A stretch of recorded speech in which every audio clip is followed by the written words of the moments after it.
오늘 말씀은 사도 바울이 한 번도 가보지 못한 로마 교회에 보내는 편지입니다. 로마 교회는 로마에 살던 유대인들이 오순절 성령님께서 강림하신 일을 예루살렘에서 겪고 로마로 돌아가 교회를 세운 것으로 보입니다. 사도행전 2장 10절에는 로마로부터 온 나그네 된 유대인들과 라는 표현이 나오는데, 이 말씀은 로마에서 온 유대인들이 예루살렘에 함께 있었다라는 사실을 보여줍니다. 이 로마 교회는 사도들이 직접 복음을 전한 바는 없지만 복음을 들었고 그 복음으로 말미암아 교회 공동체를 이루었습니다. 이미 복음으로 교회가 시작된 셈입니다. 그런데 사도 바울은 이들에게 복음을 전하러 가기를 간절히 원하는 자신의 열망을 담아 편지를 씁니다. 그 이유는 사도들이 전한 복음이 교회에 반드시 필요하기 때문입니다. 사도들이 전한 복음은 그리스도께서 친히 맡기신 일이며 교회를 바로 세우는 중요한 기초가 됩니다.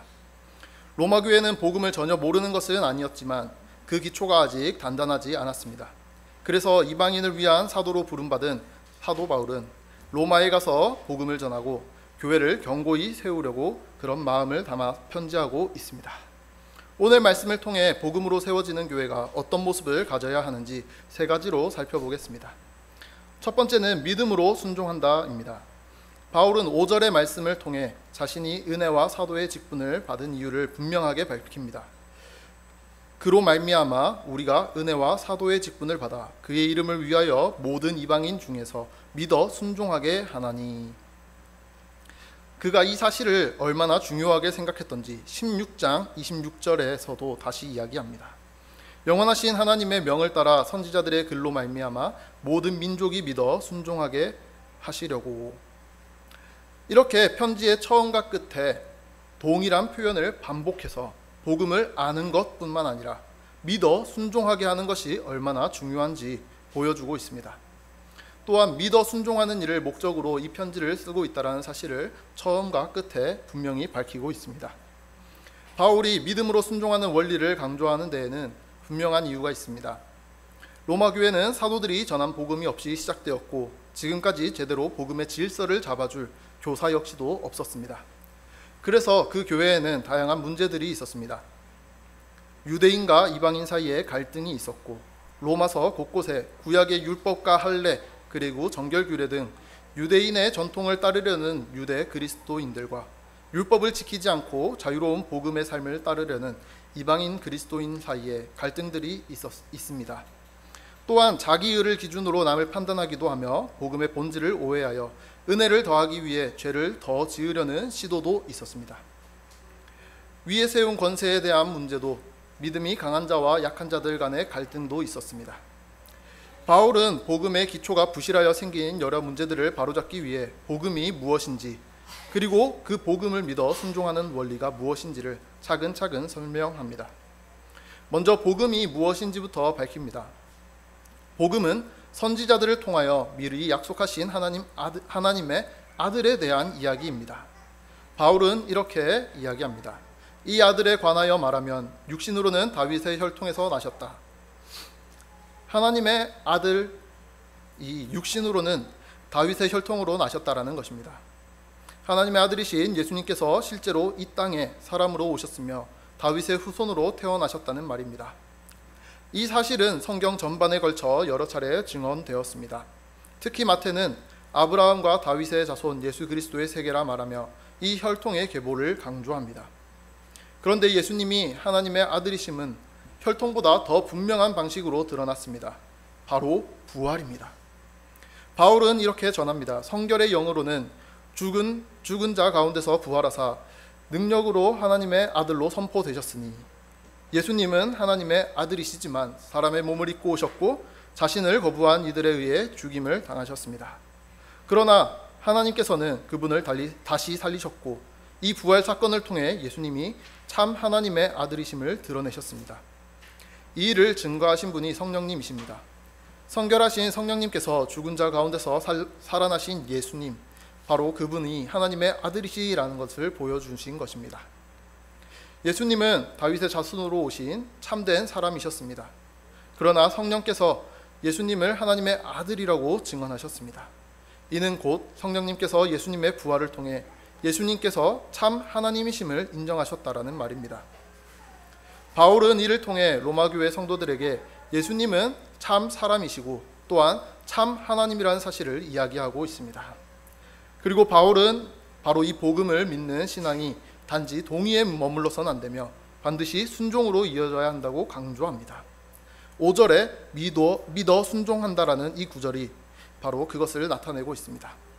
이 믿어 순종하다는 원어상으로 믿음으로 시작된 순종을 의미합니다. 바울은 이를 통해 복음에 대한 적절한 반응은 믿음이고 믿음은 반드시 순종으로 이어져야 한다는 사실을 로마 교회에 가르치고 있는 것입니다. 믿음으로 말미암는 순종은 바울이 아브라함을 염두에 둔 것 같습니다. 바울은 믿음으로 말미암아 의롭게 되는 원리를 설명할 때 로마서 4장에서 아브라함을 예시를 들어 설명합니다.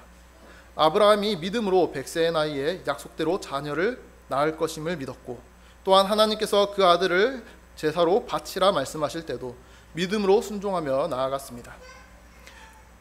이처럼 믿음으로 순종하여 아브라함은 의로워졌습니다. 그를 의롭다 여겨주셨습니다. 이것이 믿어 순종할 때 의롭게 되는 놀라운 은혜입니다. 또 17절 말씀에서는 이를 복음에는 하나님의 의가 나타나서 믿음으로 믿음에 이르게 하나니 기록된 바 오직 의인은 믿음으로 말미암아 살리라 함과 같으니라고 말하고 있습니다. 그렇다면 복음을 믿고 순종하는 사람은 어떤 삶을 살게 될까요? 복음을 믿고 순종하는 사람의 첫 번째 반응은 회개입니다. 회개는 예수님께서 공생의 초기부터 선포하신 핵심 메시지입니다. 복음을 믿을 때 자연스럽게 뒤따르는 순종은 바로 회개입니다. 복음을 듣고 믿게 되면 가장 먼저 발견하게 되는 것은 나 자신의 부패함입니다. 내가 얼마나 더럽고 불순종하는 죄인인지를 깨닫게 됩니다. 그런 맥락에서 로마서 10장 16절에서는 불신자들을 향해 복음에 복종하지 않는 자들이라고 부릅니다. 그러므로 우리는 복음을 통하여 깨달은 자신의 죄인됨으로 인해 회개해야 합니다. 이를 통해 우리는 믿음으로 의롭게 되는 놀라운 은혜를 덧입게 됩니다. 다음으로는 하나님께 영광을 돌려야 합니다. 믿음을 가진 우리는 예수 그리스도 안에서 하나님께 부르심을 받은 자들입니다. 바울은 모든 이방인 중에서 로마 교회의 너희도 예외가 아니라고 말합니다. 하나님께서 로마 교회의 교인들을 거룩한 자들로 구별하셨음을 의미합니다. 즉 이들은 하나님의 영광을 선포하기 위해 택함받은 신약 시대에 택하신 족속이요 왕같은 제사장들이요 거룩한 나라요 그의 소유된 백성인 것입니다. 하나님께서 자기 백성들을 이렇게 부르시는 이유는 서로 하나가 되어 하나님께 영광을 돌리게 하는 데 있습니다. 로마서 15장 5절에서 7절을 보면 바울은 하나님께서 너희로 그리스도 예수를 본받고 서로 뜻을 같게 하여 한 마음과 한 입으로 곧 우리 주 예수 그리스도의 아버지께 영광을 돌리게 하려 하노라고 이야기합니다. 하나님께서 교회가 하나 되어 하나님께 영광을 돌리기 위하여 우리를 부르셨다라는 말입니다. 또한 그리스도께서 우리를 받아 하나님께 영광 돌리심과 같이 너희도 서로 받으라 말합니다. 이를 통하여 그리스도께서 우리를 용납하여 받아주심과 같이 복음 안에서 서로 영납하라고 하는 것입니다. 바로 이런 삶이 하나님께 영광을 돌리는 삶입니다. 결국 이 모든 내용을 종합해보면 바울은 복음을 믿고 믿음으로 순종하며 나아가라고 로마 교회에 권면하고 있습니다. 믿어서 순종할 때 교회가 흔들림 없이 바로 설 수 있습니다. 그리고 그런 교회를 통해 하나님께서는 영광을 받으십니다.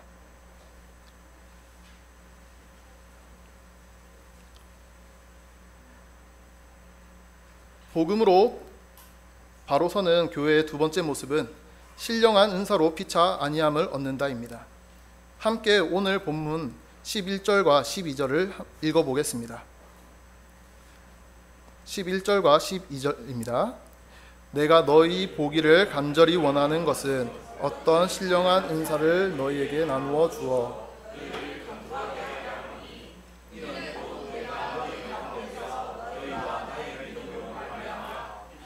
아니함을 얻으려 함이라. 바울은 신령한 은사로 피차 아니함을 얻으려 한다라고 말하고 있습니다. 그리고 8절에서 10절을 보면 바울이 자신이 로마에 갈 수 있는 길이 열리기를 계속 기도하고 있음을 밝히고 있습니다. 그러면서 이제 왜 그토록 로마 교회를 만나고 싶어 하는지 밝히는데 바로 신령한 은사를 나누어 주기 위해서입니다. 그렇다면 바울이 말하는 신령한 은사는 무엇일까요? 오늘날 많은 이들은 은사를 말할 때 방언이나 병 고침, 귀신을 쫓아내는 일 등을 떠올립니다. 그러나 여기서 바울이 말하는 은사는 그런 것이 아닙니다. 바울이 로마에 가서 전하고자 한 은사는 복음이며 하나님의 말씀입니다. 바울은 이 말씀을 나눔으로 교회를 견고히 세우고자 했습니다. 여기서 주목할 점이 하나 있습니다. 바울은 이 복음을 가르치겠다고 말하지 않고 나누어 주겠다고 말합니다. 나눈다는 말은 일방적인 전달이 아니라 가진 것을 서로 공유한다는 뜻입니다. 복음은 한 사람이 다른 사람 위에 서서 내려주는 지식이 아닙니다. 모두가 함께 받고 함께 누리는 은혜입니다. 바울은 자신이 받은 이 복음을 로마 교회 신자들과 함께 나누며 그들 안에 믿음의 기초가 든든히 서기를 바랬습니다. 그리고 더 나아가 서로의 믿음을 통하여 위로와 힘을 얻기를 바랐습니다. 이처럼 교회는 복음을 중심으로 서로 나누고 위로하며 함께 세워져 가야 합니다. 로마서 1장 1절에서 바울은 자신을 예수 그리스도의 종이라 소개하는 것을 볼 수 있습니다. 그 이유는 자신이 복음을 맡은 사도로 부름을 받았지만 교회의 주인이 아님을 분명히 알았기 때문입니다. 바울은 교회의 머리가 누구인지 알고 있었고 그 안에서 자신이 감당해야 할 몫도 분명히 알고 있었습니다. 그는 그리스도의 종으로서 그가 하나님께 받은 신령한 은사, 곧 복음의 풍성한 것을 나누어 교회가 견고히 서도록 하고 로마 교인들의 믿음과 자신의 믿음으로 서로가 위로와 위안을 얻기를 바랬습니다. 이것은 성도의 교제를 의미합니다. 마치 우리가 서로의 신앙의 성숙을 바라보며 함께 뿌듯해하고 기뻐하는 것과 같은 이치입니다. 또한 서로의 아픔을 함께 돌보아주고 함께 기도해주는 모습도 서로 안위함을 얻는 일입니다. 이처럼 성도의 교제를 통해 교회가 견고히 선다고 바울은 이야기하고 있습니다.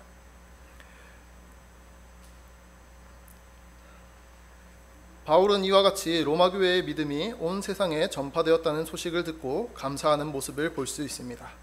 한 번도 방문한 적이 없는 교회일지라도 자기 일처럼 여기며 하나님께 감사합니다. 그리고 아직 로마 교회가 사도들이 전한 복음 위에 견고히 서지 못함을 알았기 때문에 더욱이 로마 교회에 가기를 바라고 있습니다. 그래서 바울은 로마 교회에 속히 가기를 하나님의 뜻 안에서 구했습니다. 그는 로마에서도 다른 지역에서와 마찬가지로 복음의 열매가 맺히기를 바랐고 그들의 믿음을 봄으로 자신도 위로를 얻고 자신의 믿음으로 사도들이 전한 복음을 통해 피차 안위함을 누리려 했습니다. 뿐만 아니라 바울은 로마서 전반에 걸쳐 피차 안위함을 얻는 성도의 교제를 이야기합니다. 로마서 12장에서는 복음으로 받은 은사를 공동체의 유익을 위해 쓰도록 권면하고 있습니다. 이는 그리스도 안에서 한 몸을 이룬 성도들이 각기 다른 은사를 가졌지만 이 은사를 서로 섬기고 교회를 세우는 도구로 사용하라는 권면이었습니다. 14장에서는 그리스도를 섬기는 자는 하나님을 기쁘시게 하는 사람에게도 14장에서는 그리스도를 섬기는 자는 하나님을 기쁘시게 하며 사람에게도 칭찬을 받으며 화평의 일과 서로 덕을 세우는 일에 힘쓰라 권면합니다.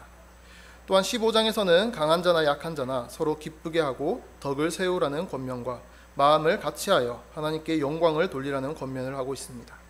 16장에서는 다시금 이 복음을 통해 너희를 능히 견고하게 하실 하나님께 영광을 돌리며 편지를 마치고 있습니다.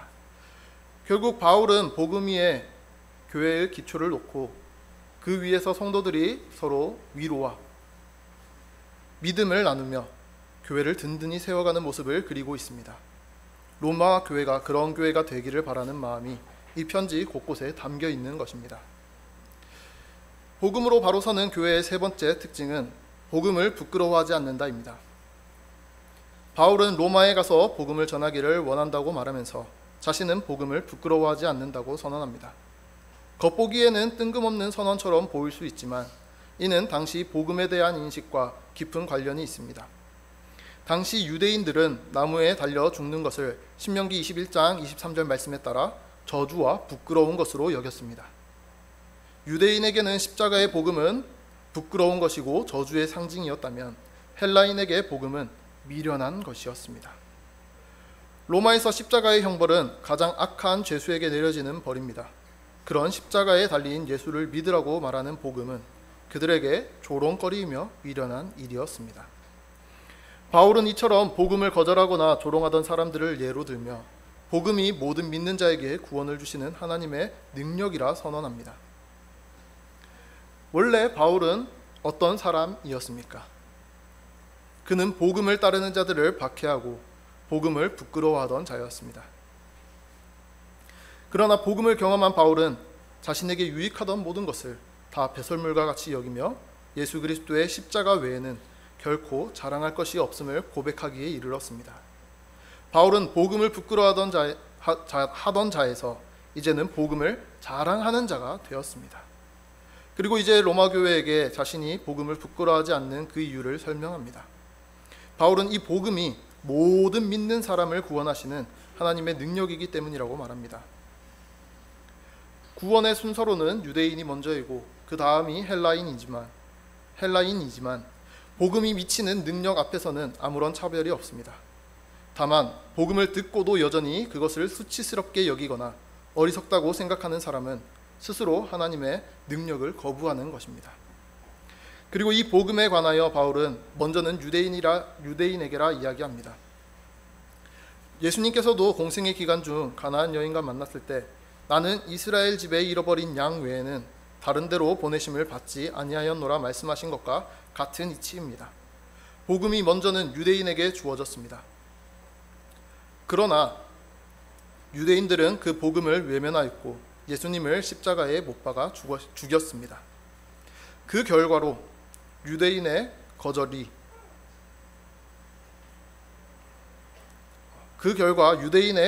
인해 복음은 하나님의 계획 안에서 이방인들에게로 확장되었습니다. 이는 복음이 전해지는 순서입니다. 유대인이 복음을 거절한 것은 신부가 신랑을 거절한 것과 같습니다. 이에 신랑은 신부로 하여금 질투가 나도록 다른 신부를 맞이하여 그들의 질투를 유발하는 모습과 같습니다. 하나님은 그 질투를 통하여 더 많은 이방인들이 복음을 통해 구원을 얻기를 그 질투를 통해 더 많은 유대인들이 복음을 통해 구원 얻기를 바랬습니다. 이처럼 하나님께서는 유대인도 그리고 이방인도 모두 구원을 받기를 바라는 마음으로 이와 같은 일을 하고 계십니다. 복음은 모든 믿는 자에게 능력이 됩니다. 이제 복음을 믿는 자들에게는 동일한 구원의 은혜가 임합니다. 복음의 순서는 있으나 그 능력을 누리는 데에는 차별이 없습니다. 그래서 바울은 믿음을 강조하고 있습니다. 17절을 보면 복음에는 하나님의 의가 나타나서 믿음으로 믿음에 이르게 하나니 기록된 바 오직 의인은 믿음으로 말미암아 살리라 함과 같으니라 하고 말하고 있습니다. 그는 복음에 하나님의 의가 나타났다고 이야기합니다. 하나님의 의는 하나님께서 의로우시다라는 성품만을 말하는 것이 아닙니다. 로마서 3장에서 말하고 있는 의롭지 못한 죄인을 의롭다 하시는 구속의 선언이기도 합니다. 이 의는 예수 그리스도를 믿음으로 말미암아 모든 믿는 자에게 미치는 하나님의 은이 차별이 없습니다. 이는 곧 모든 믿는 자에게 주어지는 구원을 의미합니다. 하나님께서는 죄인을 의롭다 하시기 위해 자기 아들을 십자가에 내어주심으로 그 값을 치르게 하셨습니다. 그리고 이제 복음 안에서 모든 믿는 자에게 구원을 주시는 하나님의 의를 이루십니다. 그리고 바울이 오직 의인은 믿음으로 말미암아 살리라 하는 이 하박국의 말씀을 인용하여 선언함으로써 의인은 자기의 도덕이나 선행이 아니라 오직 예수 그리스도를 믿는 믿음으로 말미암아 하나님께서 의롭다고 선언하신 사람이라는 사실을 나타냅니다. 앞서 말한 바와 같이 하나님의 의로서 이루셨습니다. 이로써 우리는 하나님의 의를 믿는 믿음으로 그 의를 덧입게 되고 의로운 자로 살아가게 됩니다. 오직 의인은 믿음으로 말미암아 살리라는 말은 우리가 날마다 이 믿음으로 살아가야 한다는 사실을 의미합니다. 바울이 복음을 부끄러워하지 않는다라고 분명히 말하는 이유는 복음 안에 우리를 살리는 하나님의 능력이 있기 때문입니다. 복음은 죄인을 의롭게 하시고 구원으로 이끄시는 하나님의 능력입니다.